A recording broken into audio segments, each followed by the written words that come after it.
우리나라는 보험이 다 되기 때문에 치과에 오셔서 굉장히 가성비 있는 치료라고 생각을 하십니다. 이것만 잘하셔도 내 치아는 정말로 수명이 5에서 10년은 는다고 저는 생각합니다. 안녕하세요. 치과의사 김은자입니다. 오늘은 여러분들의 치아를 좀 더 몇 년간 더 오래 쓰실 수 있는 방법을 알려드리고자 합니다. 이 방법은 굉장히 간단하고 굉장히 상식적이지만 많은 분들이 안 하고 있는 방법입니다. 바로 잇몸 치료에 대해서 설명드리도록 하겠습니다. 저희가 20, 30대에는 사실 잇몸이 많이 나빠지거나 그러지 않아요. 20, 30대에는 더 많이 문제가 생기는 것들이 충치이고요. 40, 50대로 넘어갈수록 잇몸이 안 좋아진다는 것이 더 훨씬 많습니다. 그래서 잇몸 질환, 치주 질환, 풍치 이렇게 얘기하는 우리 잇몸병들은 시간이 지날수록 치아들이 많이 흔들리게 되고 많은 치아를 빼야 되는, 그리고 또 임플란트나 틀니의 치료로 이어지게 하는 아주 무시무시한 병증 중에 하나인데요. 사실상 관리를 굉장히 쉽게 할 수 있음에도 불구하고 치과가 무섭다거나 아니면 이제 사는 게 바빠서 치과를 자주 못 오셔서 몇 년 동안 오래 쓰실 수 있는 것들을 그 시기를 제대로 잡지 못하면 무너져서 빨리 발치를 하게 되는 그런 상황으로 옵니다. 그래서 20, 30대는 충치, 40, 50대 이상부터는 잇몸 질환에 대해서 더 생각을 하고 치료에 집중을 하셔야 되는데요. 그럼 잇몸이 안 좋은지 어떻게 알아요? 라고 말씀을 하시는데요. 첫 번째로 본인이 양치를 하실 때 피가 많이 난다, 잇몸이 많이 부었다거나, 그거는 부었다 가라앉았다가 계속되실 수도 있고요. 내 몸이 안 좋을 때 더 부으실 수도 있습니다. 그런데 부었다 안 좋았다가 계속 반복되신다는 거는 안에서 분명히 염증이 있다는 사인이고요.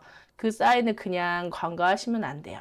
양치할 때마다 피가 난다, 몸이 안 좋을 때 잇몸이 붓는다, 약간 치아가 시큰하다, 이런 현상들이 있다고 하면 치과에 오셔서 꼭 자기의 잇몸 상태를 확인해 보시길 바랍니다.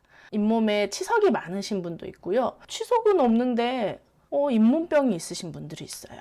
치석이 많으신 분들은 처음부터 치석을 다 제거를 하고 나서 체크를 하셔야 되는 분들도 있고, 그러지 않고 평상시에 본인은 양치를 열심히 하셨는데 잇몸 살 밑에 있는 치석과 치태는 본인들이 볼 수가 없으니까 그것들이 이제 보이지가 않아서 자기는 양치 잘했는데 잇몸이 안 좋아요 라고 하신 분들은 꼭 치과에 오셔서 방사선 사진을 찍어 보시길 권해드립니다. 방사선 사진상에서는 우리가 흔히 말하는 잇몸 살이 있고요, 잇몸 뼈가 있는데요. 그 뼈의 상태를 잘 볼 수가 있으니까요. 이분을 보시면 이렇게 흰색 라인이 있는 부분이 잇몸 뼈인 거예요. 어때요? 잇몸 뼈는 생각보다 많이 내려가 있으신 분이고, 심지어 이 어금니들과 앞니는 잇몸 뼈가 뿌리까지 다 녹아 있는 분들이 보입니다. 그런데 실제로 육안상으로 보면 잇몸 살은 이 부분까지만 다 올라와 있으세요. 내가 잇몸 살이 괜찮아 보여도 실질적으로는 이렇게 밑에서 뼈가 많이 안 좋아할 수 있다는 거죠. 그럼 그거를 어떻게 미리 예방을 하느냐? 일단은 치석이 있으시면 치과에 오셔서 스케일링을 하시는 건 당연합니다. 우리가 근데 스케일링이라고 하고 잇몸 치료라고 하는 거를 조금 구별해 보면, 스케일링은 이렇게 잇몸 살 위에 눈에 보이는 치석을 제거하는 거를 스케일링이라고 생각하시면 돼요. 이분은 엄청 치석이 많으시죠. 치아 사이사이에 치석들이 굉장히 많아서 치석을 이렇게 거의 정말로 커다란 조각처럼 뜯어내고 있어요. 근데 이건 뜯어낸다기보다는 이제 초음파 기구로 해서 이제 치아와 치석을 이제 분리해내는 과정인데요. 옛날에 어르신들이 치과 가면은 치석 제거하고 나면 이 사이가 다 벌어진다 하고 나서는 치아가 깨지는 거 아니냐 이런 얘기를 말씀하시는데, 옛날에는 이렇게 스케일링을 자주 하시지 않았기 때문에 이렇게 치석이 엄청 많으신 분들이 굉장히 많았어요. 그래서 치석을 제거하고 났더니 정상적인 잇몸이 드러나는데 그 치석이 막고 있던 공간이 이렇게 생기니까 이 사이가 벌어지신다고 하는 거예요. 그런데 이렇게 치석을 제거하고 나면 밑에 보이시죠? 빨간 잇몸들. 그 빨간 잇몸들은 염증 잇몸들인 거예요. 그 염증 잇몸 살 밑에서 세균이 굉장히 열심히 집을 짓고 살아가고 있는 거예요. 그 세균에서 나오는 독소들이 이 치아 주변에 있는 뼈를 녹여서 나중에 풍치로 이어지는 거예요.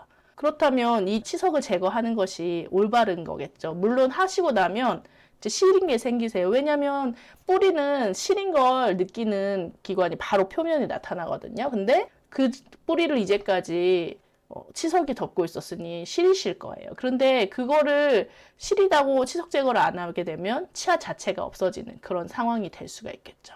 그래서 이렇게 빨갛게 잇몸이 변한 거는 염증 때문이다. 그래서 우리가 흔히 말하는 잇몸 염증이라는 거는 잇몸과 치아 사이사이에 치석이 있는 거고 그 밑에서는 이렇게 뼈가 녹아가는 그런 과정입니다. 그래서 우리가 스케일링이라는 과정은 잇몸살 위의 부분을 제거를 하는 거고 이 잇몸살 밑에 있는 부분을 제거하는 것이 잇몸 치료라고 생각하시면 되겠습니다. 이 잇몸 치료를 하는 과정은 사실상 우리가 손톱 밑에 때를 빼는 것처럼 좀 불편한 상황인 거죠. 잇몸 밑에 살을 들춰내서 긁어내야 되는 거니까요. 그래서 필요하면 마취를 좀 하기도 하고 잇몸 치료를 하기도 하고요. 이렇게 굉장히 잇몸이 안 좋은 분들은 잇몸을 열어서 잇몸 수술이라고 하는 과정까지 가는 경우도 생각보다는 있습니다. 그렇지만 처음부터 수술을 하진 않아요. 처음부터 수술을 하진 않고 스케일링 그리고 마취를 통한 치주 소파술이라고 하는데요. 뿌리에 붙은 치석을 치과 기구로 긁어내는 그 과정을 하고 거기서도 안 좋아지면 이렇게 잇몸을 젖혀서 하는 잇몸 수술까지 하실 수가 있어요. 이렇게 하면은 사실상 내 잇몸에서 일어나는 변화는 일단 염증이 없어지죠. 염증이 없어지면 어떻습니까? 좀 치아 자체가 그 상태로 오래 갖고 가다 보면은 이제 내 치아를 좀 더 오래 보존할 수 있게 되는 거지요. 그리고 염증이 없어지고 나면은 뭐 피도 안 나고 그다음에 이제 이 치아 상태를 유지하기 위한 이제 관리만 잘 하시면 그 상태로 가시는 거예요. 그런데 이제 이게 무서우셔서 또는 이제 잇몸 치료라는 것이 생각보다는 이제 불편하시잖아요. 오셔서 마취도 하고 이런 과정들이 불편하셔서 안 하시면 내 치아를 더 오래 쓰실 수 있는 거를 수명을 짧게 하는 그런 원인이 되겠죠. 그래서 이렇게 잇몸 치료를 진행하시는 것이 훨씬 오래 사용을 할 수가 있고요. 그리고 한번 이렇게 잇몸 치료를 한다고 매번 뭐 가서 잇몸 치료를 하시는 건 아니에요. 한번 잇몸 밑에 있는 염증을 싹 긁어내고 나면은 그 다음엔 유지 관리만 할 수 있게 해주시면 되거든요. 그 다음에는 오히려 더 치료가 쉬운 거예요. 3에서 6개월에 한 번씩 스케일링 하면서 본인의 잇몸을 관리를 하시는 거예요. 이런 것들은 다 의료보험이 됩니다.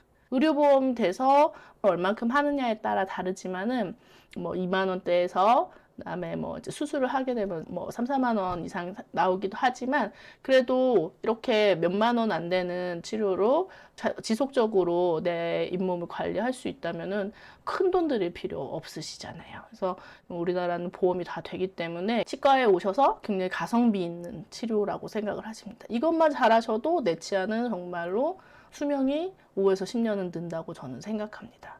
그래서 이렇게 힘든 치료는 처음에 오셔서 잇몸 치료만 먼저 하시고 그 다음에는 잇몸 유지 관리하는 형태로 바뀌시기 때문에 그 다음부터는 이렇게까지 힘들게 하지 않고 이제 쌓인 치석들이나 이런 것들을 잘 제거해 주시는 우리 미용실 가면은 뭐 몇 달에 한 번씩 커트 하듯이 오셔가지고 자연스럽게 그냥 잇몸 주변에 있는 찌꺼기들을 제거해 주시는 그런 수식을 편하게 받는다 생각하시고 치과에 내원하시는 게 제일 좋습니다. 그래서 사실은 예전에는 치과를 뭐 1년에 한 번 가고 막 그랬었는데 요즘에는 이제 잇몸 관리를 하셔야 되는 40, 50대 이상부터 또 잇몸이 안 좋으시다고 하신 분들은 3에서 6개월 사이에 한 번씩 가시는 게 좋다고 저는 생각해요. 그래서 힘들지 않은 치료를 그냥 가볍게 3에서 6개월에 한 번씩 받으시면서 잇몸 관리하시면은 얼마나 편해요.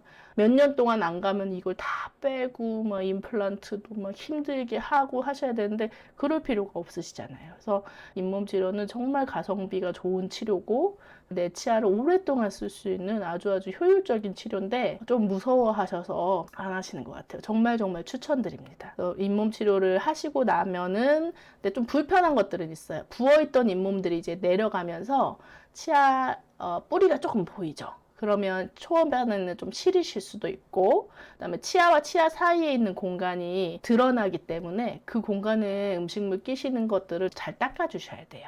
그래서 양치법도 조금은 달라지셔야 돼요.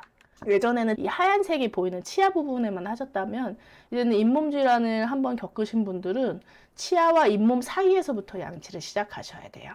치아와 잇몸 사이에서 양치를 시작하시면 잇몸 부분에 마사지도 되고, 또 중요한 건 이와 이 사이, 치아와 치아 사이의 공간에서도 그 부분이 칫솔이 들어갈 수 있게끔 치간 칫솔이라던가 구강 세정기, 그 다음에 치실 같은 것들을 이용해서 추가적으로 양치를 더 해주셔야 돼요. 그래서 시간이 조금 더 들어야 돼요. 그냥 예전처럼 그냥 젊었을 때처럼 치아 이 보이는 부분만 샥샥샥샥 하고 끝내시는 게 아니라 잇몸 주변, 치아와 치아 사이에 있는 찌꺼기를 잘 꺼내주시는 것이 잇몸 관리를 하시는 분들의 더 적합한 양치 습관이에요. 잇몸 치료를 하고 나서는 양치 습관이 이렇게 바꾸셔야 된다.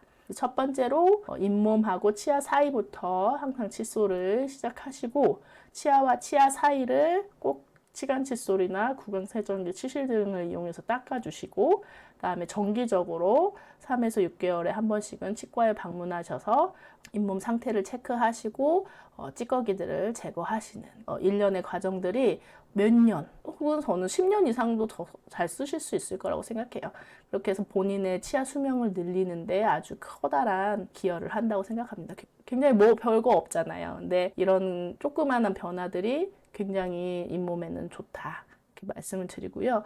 잇몸 치료는 아까도 말씀드렸다시피 다 보험이 되시니까 경제적인 부담도 없고, 또 오셔서 초반에는 잇몸 치료 할 때는 약간 뭐 마취를 하는 것 자체가 이제 조금 불편해 하시는 분들이 있지만, 그거는 한 번 정도는 그렇게 하시고 그 다음에 잇몸 관리만 잘 하시면 잇몸 치료를 매번 뭐 몇 개월에 한 번씩 하실 필요는 없으니까 이제 가볍게 그 다음부터 이제 스케일링이라고 생각하시고 관리를 해주시면 좋으실 것 같아요. 이 영상을 시청하시는 분들은 꼭 그 잇몸 치료를 너무 무서워하시지 마시고 가성비 있고 정말 좋은 치료 중에 하나라고 생각하니까요. 그거를 꼭 해보시길 바랍니다.